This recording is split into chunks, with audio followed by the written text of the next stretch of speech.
Hello everyone, welcome back to another video. I want to talk to you about some important updates. One of them is the latest updates from the ground in Gaza.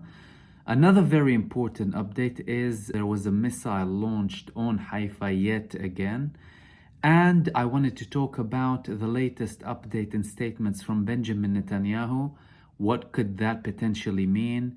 And the tensions between Iran and Pakistan. I'm going to start off with Gaza. Yesterday was a really tough day on the Israeli army in Gaza.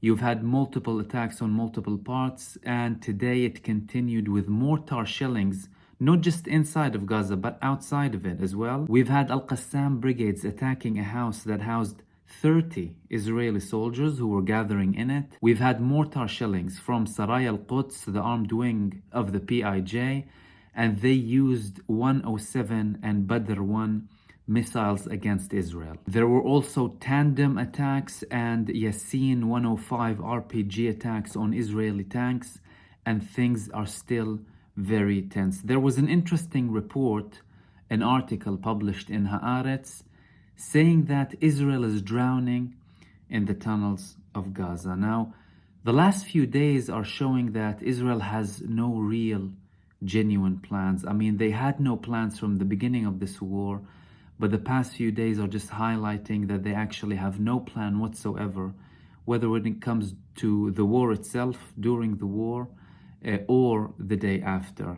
With regards to the war itself, it started as an act of revenge, as an act of genocide against the Palestinian people to punish them.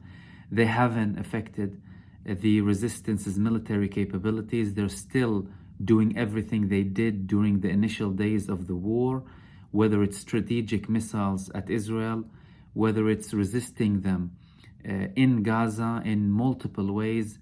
They're getting ever more sophisticated, and they're increasing the attacks and channeling even more weapons in Gaza. So they don't know exactly where they're going, and the mounting pressure in Israel is increasing day by day. I posted a video previously about the Israeli mother who exposed how Israel bombed a tunnel that had at least 2 Israeli soldiers to kill 1 Hamas member. And this is one of just very many things and very many occasions where Israel is killing its own soldiers. So the main problem that this war is causing for Israel, and it happened previously, not that it didn't happen, but in a more limited amount, in a more limited way previously, but the establishment of the army is being completely torn to pieces. People in Israel usually had trust in the Israeli army.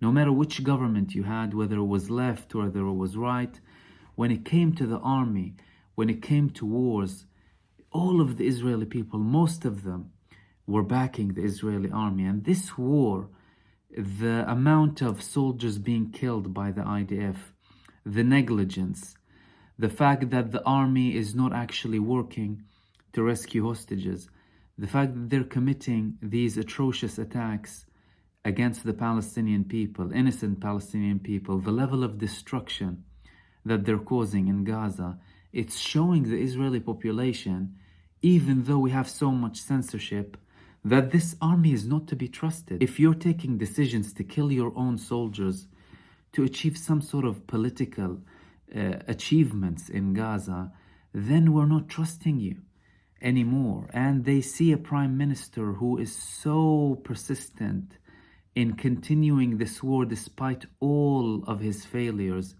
in preventing it, in doing something effective, in bringing the Israeli hostages back. So there's mounting pressure on him, and there's again calls for him to resign from the opposition leader, Yair Lapid, alongside more pressure from the military establishment. He also made some statements recently, Benjamin Netanyahu, that he will not agree to a Palestinian state. Now, this is not something new. Israel has been against the Palestinian state when it was actually negotiating to reach a deal with the Palestinian Authority.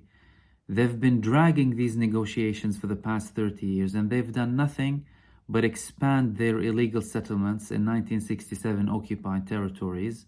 And they showed no real intention of providing a solution. That's why you had constant attacks from the Palestinians against Israel, because of their ongoing occupation and oppression and misery that they put the Palestinians in without any potential of a political solution. Israel always want to manage the conflict and they don't want to reach a solution. And the fact that Benjamin Netanyahu is making these statements in Israel's worst days shows just how delusional this person is, and the whole political leadership in Israel, whether it's Netanyahu, whether it's his opposition, his allies, or even people in the army. I mean, they have their differences, they have their different objectives of the war, but when it comes to a solution, they are just keen on continuing this apartheid, and this will lead to nowhere but an increase in the tensions in this war and making it a long-lasting conflict up until we reach a core solution, because there are plenty of talks going on behind curtains about the day after, what are we going to do?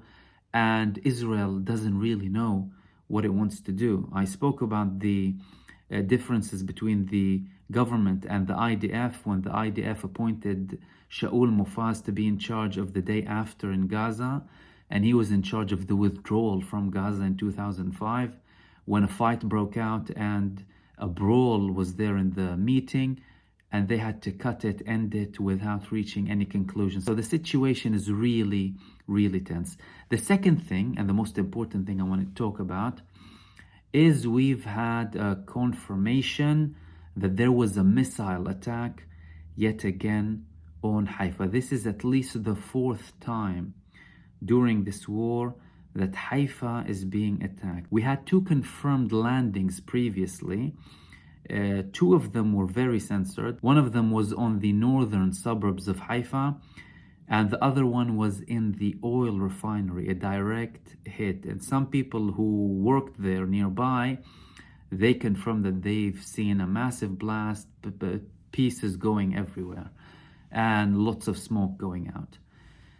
And today, we've had another interception. The interesting thing about this interception is the fact that all the signs lead to Syria. Why?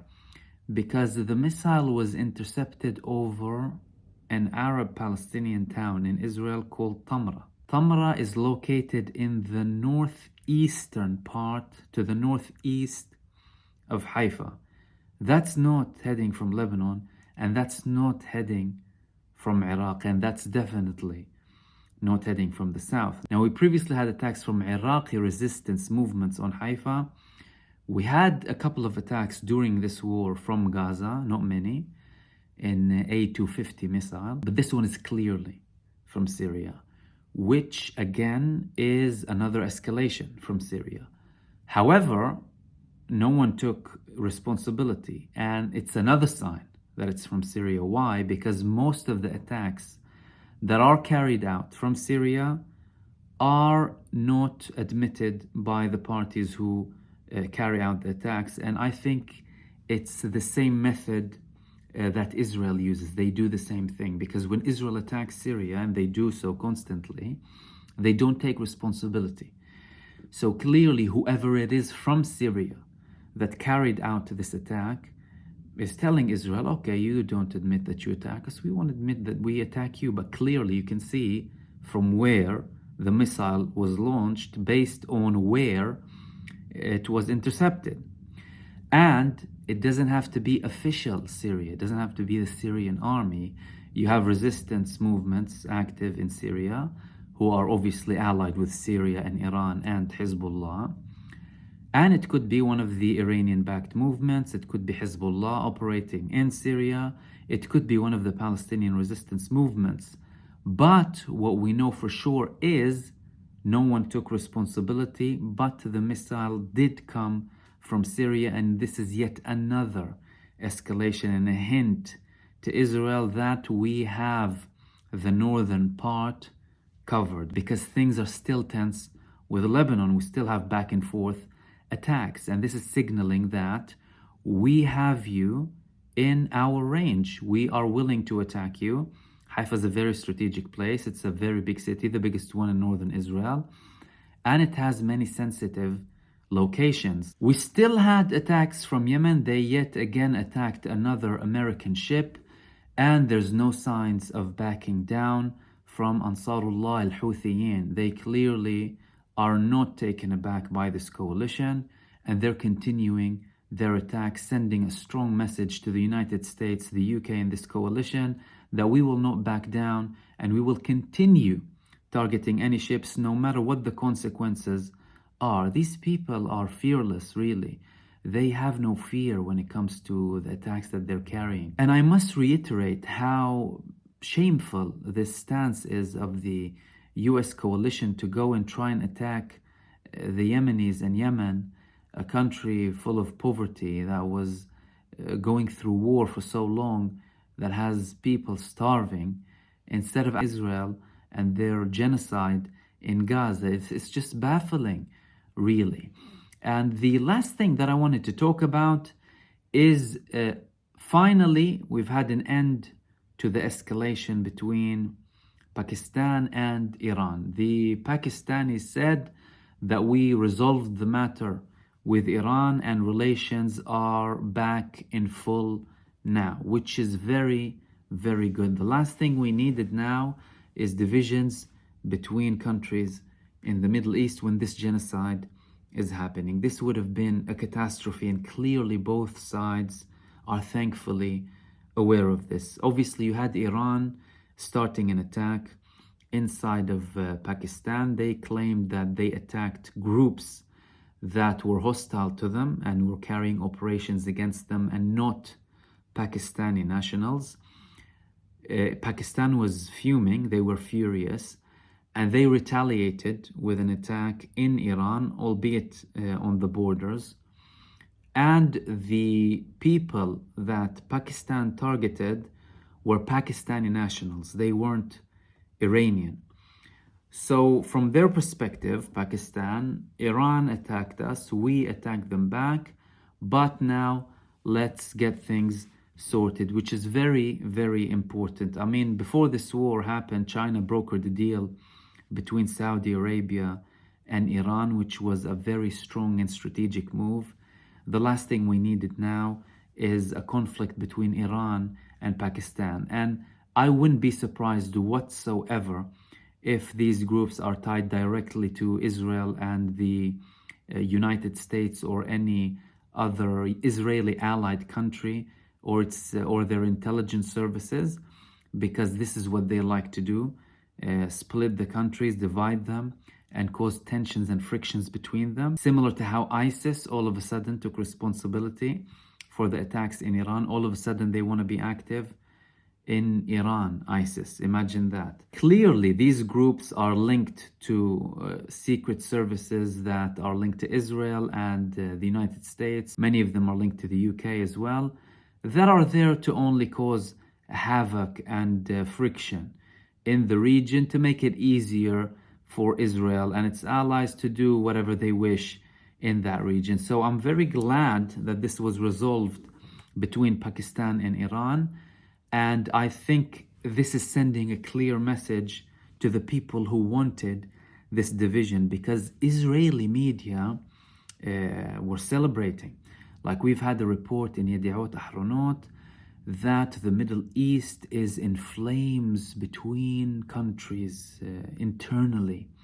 They've had the reports about the drug smuggling between Jordan and Syria, and that they're fighting with each other, and that they had the report with Iran and Pakistan, and they also spoke about the smugglers between Egypt and Gaza, and it's as if everything was planned, that they were celebrating. It reminded me of the previous wars that Middle Eastern countries had. The Israeli media celebrates these wars, and if you see people and how they comment, oh, good luck to both parties and stuff like that. So thankfully this was resolved. The last thing we need is a division in between Arab nations and Muslim nations.